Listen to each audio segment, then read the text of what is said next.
Traffic congestion costs $10 billion annually and is rising, significantly impacting on the quality of our lives and our economic competitiveness. Road transport is our third largest source of greenhouse gas emissions, and these emissions are growing. Many Australians continue to be socially excluded through inadequate transport systems. Our energy security is very significantly threatened. The road toll of about 1,450 fatalities and 30,000 serious injuries annually remains unacceptably high. The Australian community, our economy and our environment are facing some serious issues at present, and they will be exacerbated by further population growth. The deteriorating quality of Australia's land transport systems increasingly threatens both the economic prosperity of our country and the quality of life in Australia's major cities. Public transport in this country needs reform. The scale, the geographical spread and impact of Australia's transport challenges demands a comprehensive national response. The Australasian Railway Association, the Bus Industry Confederation and the International Transport Association have commissioned an academic report titled Moving People, Solutions for a Growing Australia. We have come together to create a report that describes the current passenger transport situation across the nation. Public transport is about the effective integration of modes. Rail and bus are not in competition. What has been realised is that cooperation is the key for a successful public transport system. We have identified 5 key strategic outcomes in this report.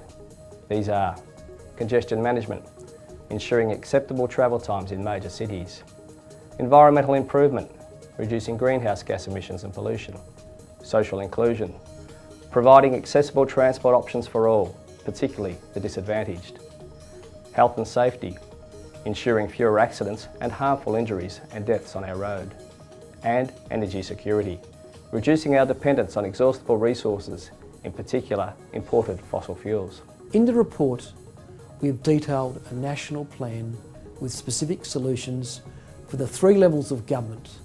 The recommendations are: investment in public transport should be increased.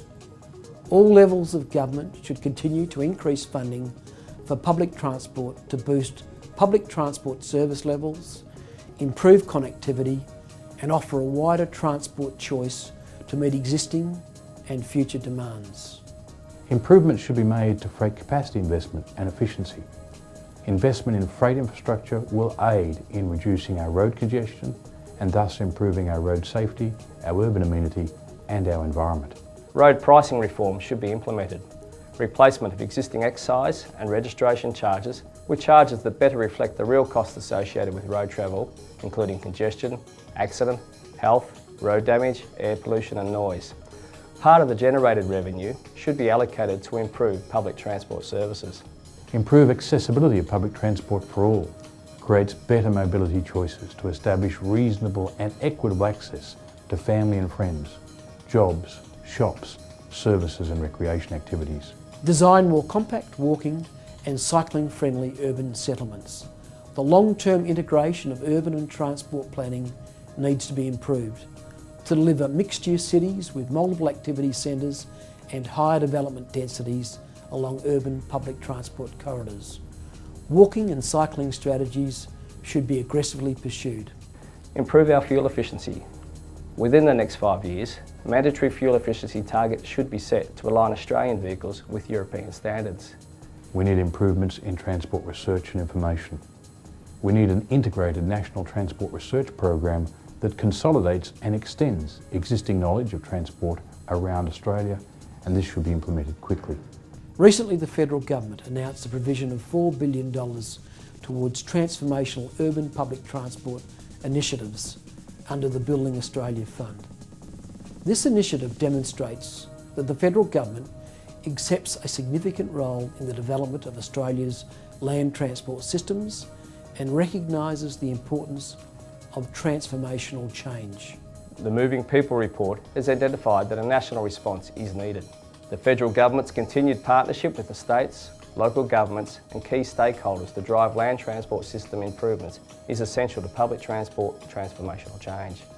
A failure to act in an early and concerted manner will see congestion increase, climate change pressure from land transport continue to build, and many people excluded from community participation.